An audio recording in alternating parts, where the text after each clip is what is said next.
ये जो जब रोता है आदमी, खुशी जब मिलती है, कुछ खुशियाँ, जैसे मैं 99 की बात थी, आज तक मैं अप्लाई किया था नौकरी के लिए, हो भी गया, आप में स्किल था, इंटरव्यू हो गया, सारे टेस्ट वेस्ट लिए, हो गया, आ गया, ज्वाइन कर लिया। और 2000 की बात थी, सॉरी। तो वीडियोकॉन टावर में ऑफिस होता था, मेरे पेपर नहीं बने थे और मेरी हिम्मत नहीं हो रही थी कि मैं बोलूँ कि मेरे पेपर दे दो।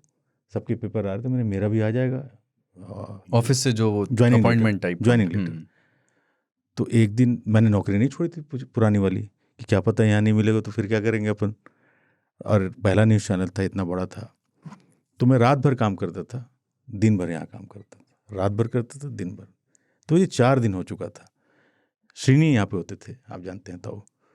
तो वो उन्होंने देखा कि मेरी हालत बिगड़ी हो, क्योंकि मैं भागते उड़े हुए, आँख लाल है, बाल उभरे हुए हैं, मतलब पागल हो रखा, आदमी सोया ही नहीं है। तो उन्होंने कहा कि तुम्हारी तबीयत सही नहीं है क्या?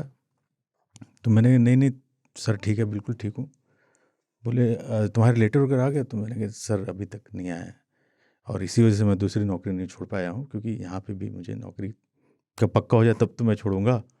तब इतना वो नहीं होता था कि एक नोटिस पीरियड 2 महीने का, 1 महीने का, आप बोल दो हफ्ते भर में छोड़ देते। तो उन्होंने फ़ौरन HR में फ़ोन किया कि आसिफ को लेटर लेकर के अब भी आओ। तो आया, मेरी तनख्वाह कुछ जो भी थी उसको दुगना ही था। तो खोला तो मैं तो काँपने लगा, मैंने कहा ये। तो उन्होंने कहा क्या कम है? कि नहीं बहुत है। तो उन्होंने कहा एक काम करो, तुम 3 दिन तक ऑफिस मत आओ, रेस्ट करना, तब आना। वीडियोकॉन टावर से बस में पैसे तो होते नहीं थे, मैं वो गोल चक्कर के पास है, शमशान घाट वाला जो रोड होता था, और मुझे समझ नहीं आ रहा था कि मैं अपने एक्सप्रेशन कहाँ करूँ। फ़ोन जैसी चीज़ नहीं होती थी कि आप फ़ोन करो, अकेला यहाँ रहता था, भाई होता था अपना। तो मैं भुगाड़ फाड़ करके चिल्ला कर को रोया हूँ 10 मिनट तक। वो खुशी का था, स्ट्रेस का था, गम का था, मुझे नहीं पता। मैंने 10 मिनट तक चिल्ला कर खूब रोया, कि मतलब खुशी की मिल गया मुझे। आज तक बहुत बड़ी चीज़ होती थी।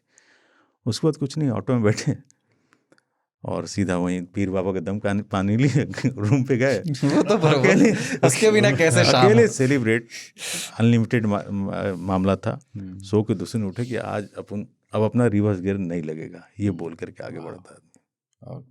मैं भी अभी भी अपने भाई बहन से बात करता हूँ तो मैं रुआंसा हो जाता हूँ, मेरा ना गला भर आता है, कभी कभी आंसू भी निकल जाते हैं उनके दूर रहने की वजह से। हाँ, और वो है ना कि वो मेरा भाई है और हम दोनों बैठ के बात कर रहे हैं, जो नहीं करते अक्सर हम कभी। तो जब कभी करते हैं तो छोटी छोटी बातों पे, यादों पे आपको। हाँ, तो वो इसलिए नहीं है कि जो हम बातें कर रहे हैं वो बहुत दुखी करने वाली थी, वो इसलिए सिर्फ इसलिए है कि ये बातें नहीं होती हैं तो बात होने की खुशी, वही है ना। पहले माँ से मैं घर से निकलता था तो हमेशा लड़ाई होती थी घर से निकलते वक्त। हाँ, ये किसी बात पे, हाँ, मेरे बात पे लड़ जाना, खाना नहीं खाया हो तुम, कहाँ जा रहे हो, किसी बात पे लड़ जाना कि माँ, मतलब उन्होंने कहा कि ये खीर थोड़ा सा खा लो या शुभ होता है। हाँ, तो फिर आप उसी को जिद बना के लड़ गए। वो दरअसल आप दोनों स्वयं से लड़ रहे होते थे उस समय। हाँ, तो ये जो था वो यात्रा थोड़ी दूसरे टाइप की हो जाती है जब आपको पता है आप नहीं जाना चाहते हैं घर से, पर आपको जाना भी है। और रोने का कुछ बहाना चाहिए क्योंकि आप छोटे हैं। बड़े लोग ना गले मिलके रोते हैं, छोटा कैसे रोएगा? छोटा झगड़ा कर लेगा, हाँ। किसी बात को मुद्दा बना लेगा और रोने लगेगा, लड़ लेगा, रोने लगेगा, फिर चला जाएगा। मेरे पिताजी और दादी जी सेम स्टोरी। मैं देखता था यार, ये जब भी हम लोग वापस गांव से आना होता है उसी दिन पापा और दादी की लड़ाई हो जाती है, दोनों में बोलचाल प्रेम हो जाती है। हाँ, दोनों का अपना अपना डिफेंस मैकेनिज्म है कि तुम घर से कभी दूर रहे हो, मतलब वैसे जैसे यहाँ पे भी आए तो मम्मी पापा के साथ रहा हूँ। नहीं, मैं पढ़ाई के दौरान रहा और फिर मैं चंडीगढ़ में कुछ समय मैंने काम किया है। तो वो बड़ा अजीब समय होता है ना, जब आप घर जाओ तो आपको लगता है कि अब कल जाना है मुझे वापस अपने काम पे, यानी शहर जाना है। वो पूरी रात नींद नहीं आती थी, यार वहाँ जाएंगे फिर अम्मा नहीं होंगी, ये नहीं होगा, वो नहीं होगा, सोता नहीं था। सुबह ताऊ वाली बात कि रोना कैसे है, तो किसी बात पे झगड़ा।